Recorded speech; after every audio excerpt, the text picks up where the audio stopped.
This podcast is sponsored by Audible.com. Go to audibletrial.com/kid and pick from over 10,000 downloadable audiobooks. You can get one free. That's audibletrial.com/kid. Hi, everybody. It's Duncan Trussell, and that reporter kid is a freaking genius. Hey, everybody. This is Marty Friedman, and you are listening to That Reporter Kid. Yo, this is Joey Coco Diaz, and you're listening to That Reporter Kid, bitches. Stay black. Hey, this is Brian Redband of Death Squad Studios, and you are listening to That Reporter Kid. If you don't know you're listening to it right now, then never mind. You might want to just move on.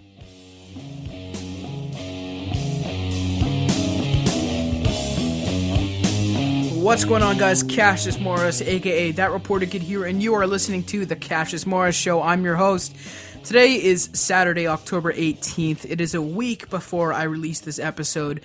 I decided to record this episode fresh the day of, when the idea came up. Because I feel like as time goes on, what happened, nothing really even happened per se, but the events could be somehow skewed or seemed to be different in my head. So I've got a big Gatorade bottle today, folks, so it's going to be a long drinking process. So let me just get to the necessary part of this episode. I'd like to say that the topics discussed in this podcast, for legal reasons, I have to say that they're alleged. Most of it's fictional, actually, and there are no accusations being made on either ends, and this is all just speculation of what I believe to be true. Let me also add that you guys know what's true, or you will, and I know the truth.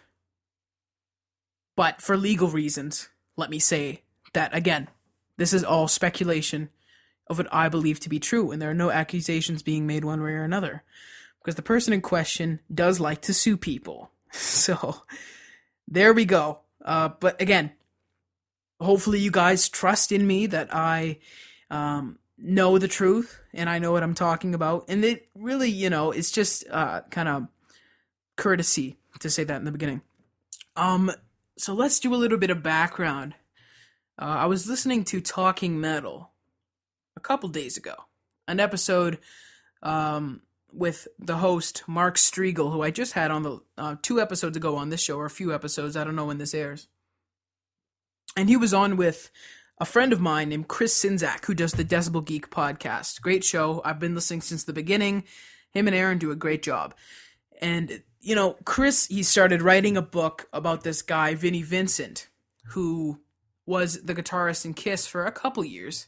He joined at the end of, I believe, 1982, and he left maybe end of 83, beginning of 84. And he started writing a book about him, did the audio interviews, and then he decided to do a podcast. And a lot of those a couple of those podcast episodes were dedicated to Vinnie. The subject matter, at least, talking to people who have worked with him, people who've been around him, and stuff like that. So they were talking about this yesterday, and they were talking about some of the online aliases Vinnie Vincent allegedly has. Hear that, folks? And it got me interested, so I decided to do some research of my own, because I've been a fan of Vinnie Vincent, or at least I was, for years. I mean, the first Kiss DVD I ever got, and if you're not a Kiss fan saying, oh shit, is this going to be the whole episode, I think it's worth listening to, because I told my family about this who aren't Kiss fans, and, I mean, they're casual Kiss fans, and they found it interesting as well. My first Kiss DVD was actually Kissology 2, which is a box set, and one of the first things on one of the, I think, disc 3 of that box set is Kiss taking their makeup off on MTV in 83. Pretty sure I got the years right. And one of the people, the guitarist in the band at the time, was Vinnie Vincent. So he, had his unmasking and this and that. And this was actually one of the first times I saw Paul Stanley and the rest of the band. I'd seen Gene from Family Jewels, but I saw the rest of the band without makeup for the first time. So that was a huge, Kiss moment for me, because it was one of the first times I ever it was the first time I ever bought a Kiss DVD. And, the point of that is that Vinnie Vincent has been a part of my Kiss fandom story, we could call it, since day one. or at least since the beginning, I could say. I've been aware of Vinnie Vincent. I've been aware of Eric Carr. I've been aware of Mark St. John. He was in the bunch. So this is somebody I've spent a long time watching in concert videos and looking up his solo stuff and looking up his Kiss stuff and listening to his records and, considering myself a casual fan of. So that being said, I decided to do a little bit of research online to see what the hell is up with this guy. Because for the people who don't know, I guess it might not make any sense. Vinnie Vincent has pretty much been in hiding for 25 years. I think 30 years now. And, one story came out about him in TMZ where he was arrested and this and that. I don't want to get into that, but he was arrested and there was strange stuff with dogs going on at his house. You can look it up on TMZ if you're really interested, because most of the people listening know.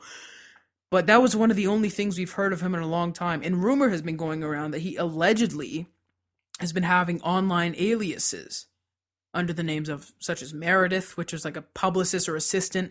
Rumor has it that he was on fan message boards for the Vinnie Vincent message board, posing as a fan and attacking people.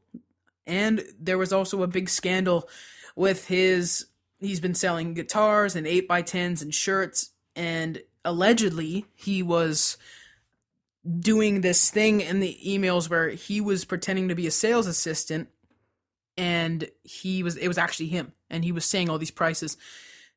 So now that is pretty much the backstory. So I say, okay, interesting. Well, I might as well see if he's still selling stuff, or his salesperson is selling stuff, or whatever the hell's going on with that. So I look it up, and I find this email address after a while of digging. So that night before bed, real quick, I just email with the subject, shirts. I say, hey, how's it going? Just wondering if there's any shirts or anything available for purchase. Still, please let me know, Cassius. That was it. Didn't expect an answer. I didn't even expect the email to be working. I actually checked to see if it was like a message delivery not sent, and it sent. So I said, okay, whatever, and it went through. So that leads me to the next morning. I wake up. One of the first things I always do is check my emails, especially on business days, because, it's, I usually get emails from publicists or people I've been doing business with through interviews and stuff like that. And I have a response to the email. So I'm like, okay, interesting. And here's what the response said. It says, sorry, I'm in my sent mail. Let me go back to okay, here we go. It says, hi, Cassius. You've reached a sales associate. No other name. This is word for word. Yes, we have shirts and everything Vinnie Vincent, all in caps. So let us know what you want. Which, first of all, okay, let me finish. He goes, as for shirts, email your size and mailing address. You will receive a PayPal invoice, all in caps, for PayPal. Thank you, TM1. TM in the number 1. So I'm like, okay, well, the first thing that strikes me as odd is that this salesperson, quote unquote, didn't identify themselves with a name. And second of all, that they just kind of said, pick whatever you want without giving me a list of what to pick from. I don't know what the hell they have. I asked about shirts. They say they have other stuff. Why wouldn't he tell me if he's a sales associate what else they have? So I'm like, all right. That's not too odd. It's a little odd, but it's not too bad. So I'm like, all right. So I respond, great. Are signed 8x10s available as well? Also, I had another question. Do you know who I can speak with to request an interview with Vinnie? Before you say no, please let me explain. I'm a 16-year-old Kiss fan and have been podcasting since I was 10 years old, and my first 6 years of experience were on a podcast called Creatures of the Net, dedicated to Kiss.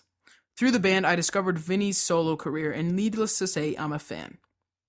I understand that Vinnie has not done an interview in a long time, and you must constantly get requests, but let me tell you, as a young fan, you always got to work the young aspect. That's part of my thing. As a young fan, it would mean the world to hear from one of my heroes again. Which, I've looked up to the guy. He was a member of Kiss. He's one of the first members I discovered. I think it's really a shame that Vinnie has chosen not to be in the public eye, even though I don't know his reasons. And you got to be fair there, because you don't know what the man's going through on the inside. You saw the pictures of his house, most likely, that he just moved out of. It's not pretty. So in closing, I said, if given the chance, I would love to speak with Vinnie about music past and present. No legal business, which is something I'm actually not interested in. Just the music I care very much about, and I'm willing to agree with whatever arrangements his people set up. Now, remember that last part. In closing, I'm still interested in merchandise, so please respond even if an interview doesn't interest you. All the best, Cassius. So I made sure to be very polite and work the media aspect. The merchandise aspect as much as I could, because I knew that if, you just sent an email saying, yo, can I get an interview, it usually doesn't go through. So this is at, let's see, it's around 2 hours later, I get a response saying, hi, Cassius. Yes, signed 8x10s are available. Price, $150 plus shipping and handling. God. Where should I start? Eric Singer, who has been in the band for much longer than Vinnie Vincent, nearly 20 years in and out, and is a current member of the touring band, signs whatever you want for free through the mail. If you don't believe me, go to his website, click contact, and there's a mailing address that I believe it says you can send things in a stamped envelope. Stamped, self-addressed envelope. And he will send it back for free. And as a little tip, sometimes he includes little goodies, if you're really nice.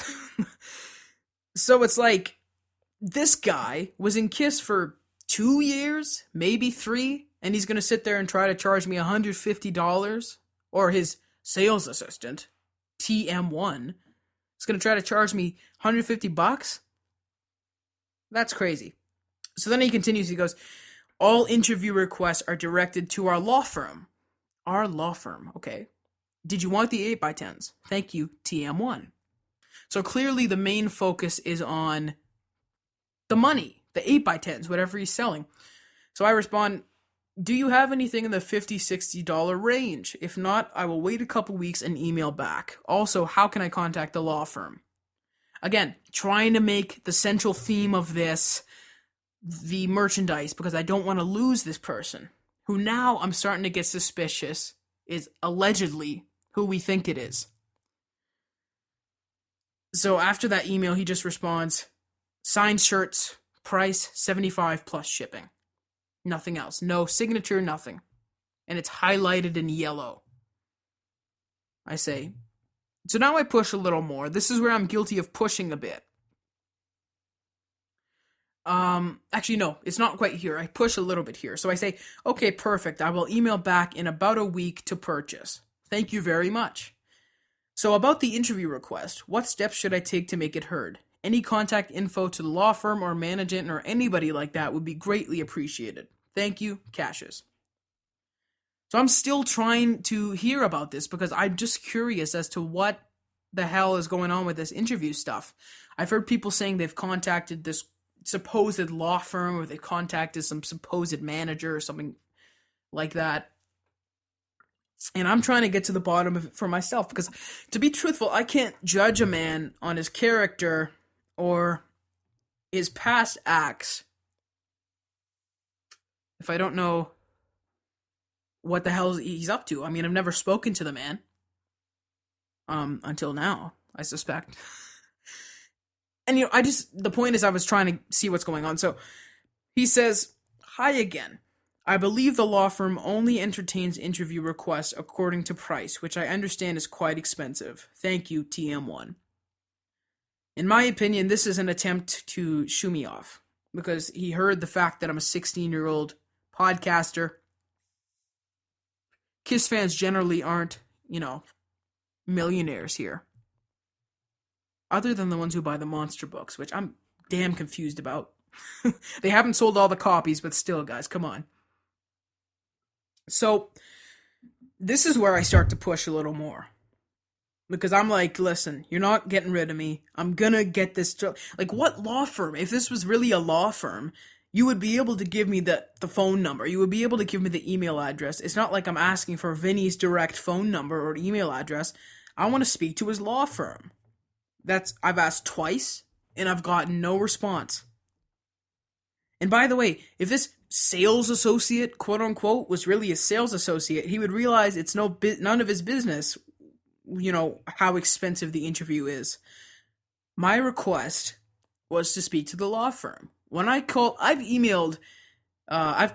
Kardashian's PR firm a couple of years ago, just for kicks, to request an interview. They ask me where I'm from and blah, blah, blah, and you tell them, and it's none of their business whether you're going to get it at the reception or not. They put you through, and you can ask, and then they can tell you to go fuck yourself, and that can be the end of it. But it's not the receptionist is going to say, well, I don't think you'll get it unless you have, you know what I mean? It's just ridiculous. So I'm like, okay, now I'm going to start pushing. Because I have a strong belief that this is who we think it is. Who I know it is. Allegedly. I hate having to say that, but, we all know who we're dealing with here. Allegedly. So, now I reply, if the price means an interview, I'll be able to afford it. The fans are willing to pay. Now, the reason I say that is because there has been talk recently. It was on the podcast I listened to with Chris and Mark. It was spoken about on Facebook. Start a Kickstarter or a PayPal account or something to donate money to get Vinny interviewed. Oh my God. Do I ever have issue with that? And I think I'll talk more about that after the next email. The next email is the last email. It's like, okay, I'm going to save it. So I say, I can afford it. What's the price? Now I'm starting to get frustrated. Because this is not this person's place to tell me whether or not I can afford it. Or, as a matter of fact, whether or not I can request it. It's not this person's place. So they say, or he says, hi again. This is not our department, but I think the price for an interview is quite high. This is where it starts to get fishy. I could be wrong, but I think it's at least 5 figures. But it may be more.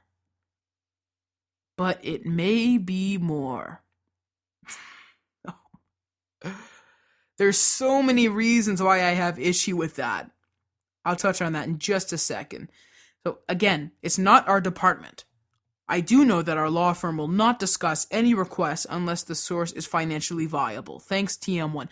So why the hell won't you let me go to the law firm to ask myself? If this really is a business that you guys are running, it's very unprofessional. There are so many holes in this story, and I'm reading this word for word, and if you need to, if you email me, say, yo, Cassius, forward me the conversation, I will forward you the conversation. This was a public email that I found online. I will give you the email. I have no problem with it. I can forward anybody this email if they would like me to. Where do I start? Okay, so on the podcast, Mark Striegel on Talking Metal was talking about how he was going through dealings with somebody who, may or may not be an actual business person. Who the hell knows at this point? And he offered $1,500 for an interview, and they said no, and that he's not interested in doing an interview, and he's looking at other options, which I guess meant he's not interested in doing an interview with Mark Striegel. That's his right. I would. Talking Metal's awesome. I mean, if I was Vinnie Vincent, I'd come out on Talking Metal. I'd come out on Eddie Trunk. I'd come out on One-on-One with Mitch LaFon. I'd come out on Decibel Geek Podcast. I think Decibel Geek Podcast really deserves it too, because they've been, doing the Vinnie Vincent stuff since the beginning. Chris deserves an interview with Vinnie Vincent. They all do. Lots of love to these guys. I mean, they deserve it more than I do. There's no doubt about it. And quite frankly, now if I was offered it, I would say no. One, because I feel like it's not that I don't deserve it, it's that I want to pass it on to somebody who will do it justice. And somebody who can handle the criticism of what they can and can't ask That's big. Somebody's first interview in 30 years. I'm sure I'd be up to it, but now again, if I was offered, I would say no because I'm not interested in doing anything with this person. So I guess the point was he was offered $1,500 and that was nowhere near enough. So he's telling me pretty much offers start at $10,000, 5 figures, and it could be more. So pretty much starting bid for a Vinnie Vincent interview is $10,000. There you guys have it. People have been speculating that there is money has to be involved for an interview and blah, blah, blah. There is a direct quote. Starting bid is 5 figures, $10,000. Direct quote, but it may be more. So there you guys have that. So I was shocked at this point, and quite frankly, I was getting pissed because I've asked 3-4 times about getting the email, or getting the phone number, or getting the fax number, for Christ's sake, for this law firm that for some reason this man is refusing to give me, does not want to give me. So I say, all right, that's it. I'm done. I'm not playing a charade with somebody, pretending that they're another person, like I'm a little puppy dog following them around because they were in Kiss for 2 years. That's enough. It's over. And I quite frankly, I thought of telling him off and being like, listen, man, you know, you're ridiculous or blah, blah, blah, and you're not fooling anybody and this and that. And I really thought long and hard about what I was going to say, because now I know what's going on here. This is not a legitimate operation. This is shit. This is ridiculous. So I say, okay, we're cutting the crap. I know who this is. We're not going to talk about Vinnie Vincent in the third person anymore. This is my one shot to say whatever I want to Vinnie Vincent. I could email back, but I have no interest. But, most people don't get the chance to say whatever they want to somebody like Vinnie Vincent, who's been a recluse for so long. So I say, fine. I'm getting my one chance to say whatever the hell I want to Vinnie Vincent. And so this is what I'm going to say. This is what I said. I said, well, Vinnie, this has been fun. I mean, I have no interest in pretending that this is TM1. So, well, Vinnie, this has been fun. It's a shame that you don't seem to realize I've known this is you the whole time. I wish you all the best with everything, sir. You are a very talented musician, and we all hope to hear something from you soon. Take care, Cassius. So with that email, he went from responding at least an hour in between messages, sometimes even 5-10 minutes after I would email, he would answer. He went from that, and he didn't answer that one at all. Why? Because I wasn't following the, oh, hello, Meredith, hello, TM1, hello, Vinnie Vincent Fan 209, or whatever the hell it was. There's no need to go on with this man's supposed or alleged, whatever word to use, charade, pretending to be another person, representing himself. That's bizarre behavior. I mean, I was just started to thinking about it, and I was going along with it, and I was like, this is very strange, bizarre behavior, pretending to be somebody else, saying you're going to need to pay me $10,000 or more to this person, to get him on the phone. This person is clearly milking every last cent out of the fans that loved him. And was I number one Vinnie Vincent fan? Absolutely not. But I'm speaking for the fans that still go on the Vinnie Vincent message board. Vinnie Vincent may be one of the most irrelevant musical people. I'd say irrelevant guitarists in rock and roll history at this point. Go up to a person in a Kiss shirt on the street and ask them who Vinnie Vincent is.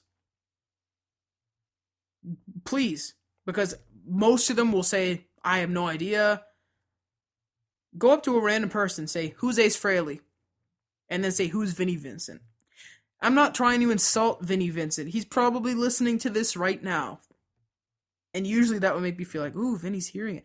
I don't give a shit anymore. It's not because he did anything wrong to me. I'm not saying that this person, I keep saying this person again for legal reasons, this person didn't do anything to me. They didn't do anything personally to me. I don't really have a problem on a personal level from person to person. I just don't like strange behavior. And that pretending to be someone else, if that indeed did happen, again, legal reasons, is strange behavior. That is mentally unstable behavior. And that's behavior that I want nothing to do with. So after that email, they stopped responding. And I truly believe, without making an accusation, that is because they knew that they had been found out. And maybe finally, and I wasn't rude in that email, in my opinion. And I think that they've just finally realized that somebody is going to say, listen, this is ridiculous. I know who you are.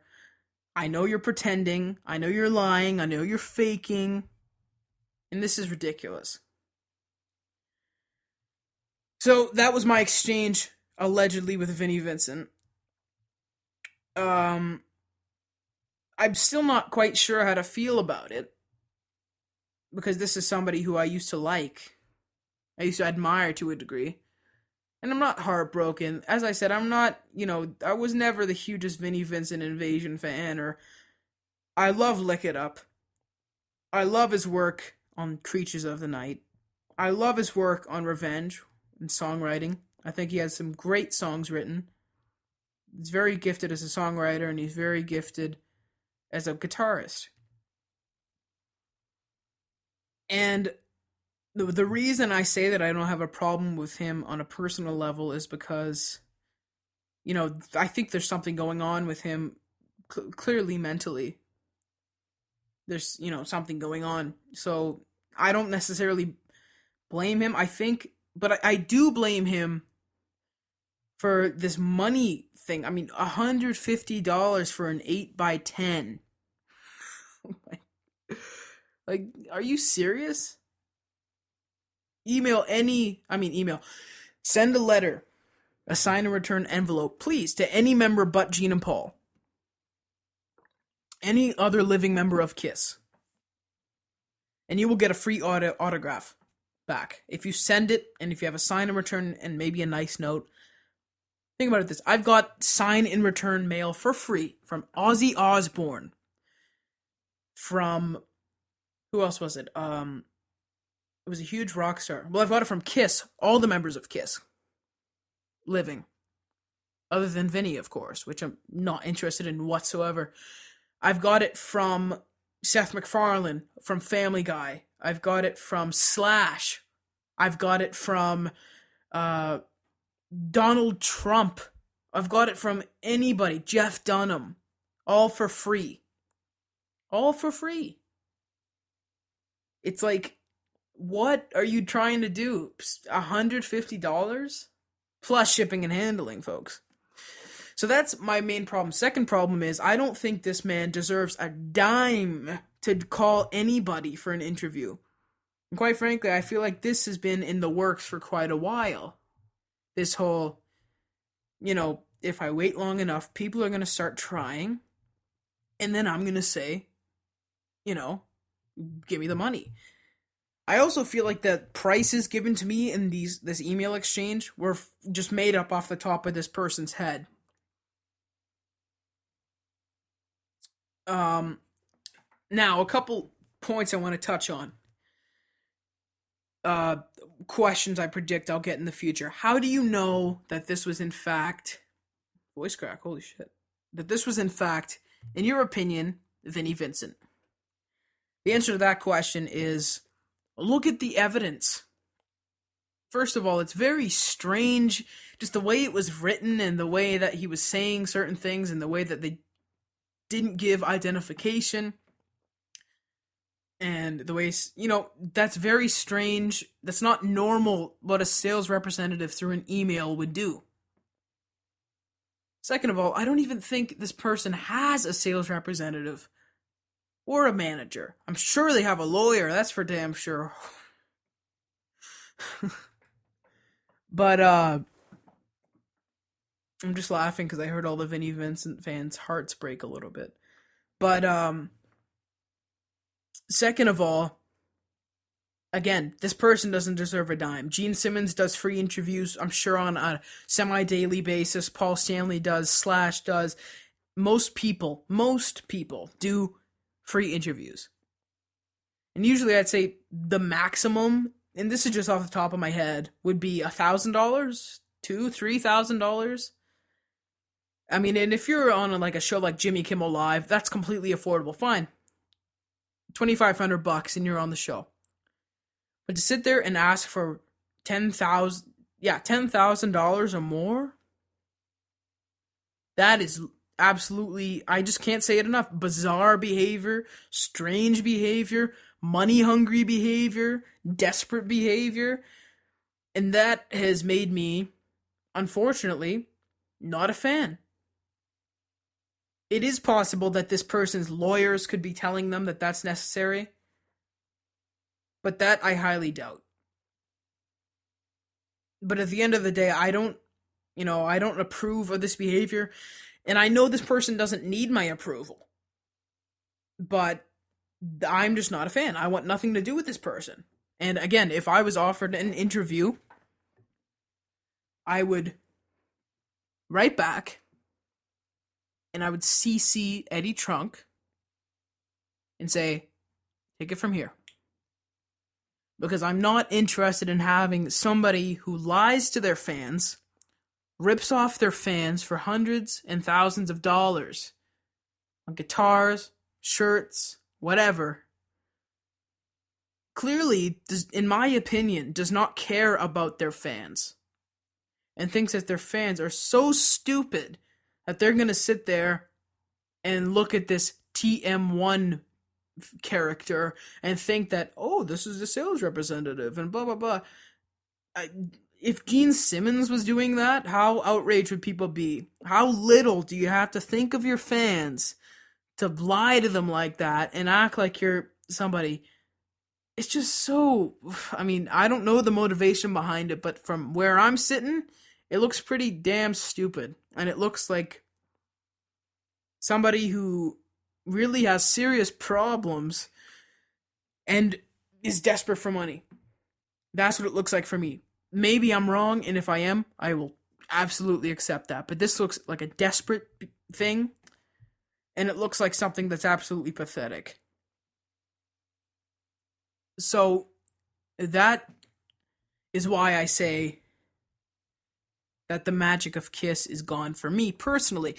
I don't see these guys, like, when growing up younger, I saw these guys as superheroes. They could do no wrong, and they are fantastic, but they could do no wrong, and they were, all best friends, and they loved each other, and I'm sure they do. But at the end of the day, these are all people, and especially when you're dealing with a band like Kiss, you're not dealing with a band, in my humble opinion. You're dealing with a business. Gene Simmons says Kiss isn't a band, it's a brand. I don't even think, it's a brand, but to me, Kiss is a business. Kiss is Gene Simmons and Paul Stanley's business. They go into work every day and they put on a performance, and they go into work every day and do board meetings for condoms and caskets and peanut butter that goes on your ass and whatever the fuck else they do. And that's pretty much it. So everybody grows up in a way. Mentally, maybe. And part of that is realizing, like, listen, everybody out there who does the art that you love, they're people. And you may run into Robert De Niro if you're a huge fan and see him in public and you've watched Goodfellas 600 times and, you love him. And then he is a complete asshole. It's like, listen, he's having a bad day, or maybe he's just a prick. I don't know. I love Robert De Niro. I'm just saying that people are people. They're human beings just like us. And there's no reason to put them up on a pedestal. Do I love Kiss's music? Yes. Am I a huge fan? Absolutely. What the hell would I talk about their 2-year guitarist on a podcast for 35 minutes if I wasn't a fan? Am I surrounded in a room full of Kiss stuff, Kiss figures, Kiss Monopoly, Kiss posters, Kiss CDs, Kiss face toque masks? Yes, I am. But at the same time, I don't put people on a pedestal anymore. Unless they're really great, like Eric Singer. You rock. So that's about it, folks. I mean, I just kind of got on the mic, unedited, all one shot, and decided to talk about this. Again, I'm not making any accusations. I'm not making any, accusations. I'm just saying my personal experience and what I believe to be true. And if it's not true, in certain people's minds who may or may not have been involved, then you're entitled to your opinion just like I'm entitled to mine. But I think after listening to this, you guys know what's true. I hope. And again, if you don't believe it, send me a message. I'll forward you the emails. And me, I personally know what's true, as I said in the beginning of this episode. I know what's true. I know exactly what happened. I know that when there is a sufficient amount of evidence for something, and a situation leads to that evidence, it's usually connected. Meredith, sales associate, Vinnie Vincent fan forums. These are all piling on top of each other, folks. So that's all I got to say today. Unedited, talking about what's happening. And that's it. So this is up on Saturday. Make sure to check out past episodes. I've talked a bit about Kiss, but this is actually my first fully Kiss-themed episode since I switched over from Creatures of the Net to the Cassius Morris Show. And I'm losing my voice, so I better go. Follow the show on Twitter at Cassius Show. Make sure to check out the Facebook. I'm becoming a huge Facebook page user for the show. So facebook.com/Cassius Show. Check out the website, www.thatreporterkid.com for past and future episodes. Remember that this podcast is sponsored by audible.com. You can go to audibletrial.com/kid, KID, and get a free audiobook. Any of their categories. They got over 10,000. Number of the episode, folks. Number of the episode. Maybe Vinny just listened to my podcast right before emailing me and said, 10,000 downloadable audiobooks. I'll charge him for each one of those cocksuckers. So yeah, free audiobook, audibletrial.com/kid. Follow me on Twitter at Cassius Morris, at CASSIUSMORRIS. And that's it.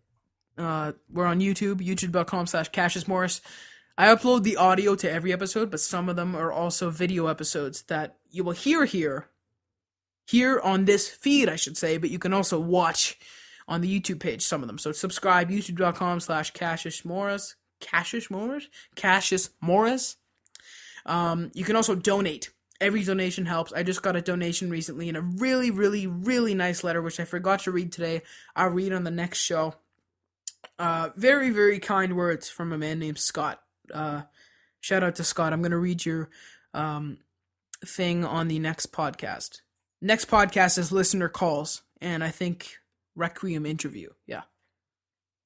So look out for that. And that's it, folks. Thanks so much for listening. I'm Cassius Morris, a.k.a. That Reporter Kid, saying, rock on.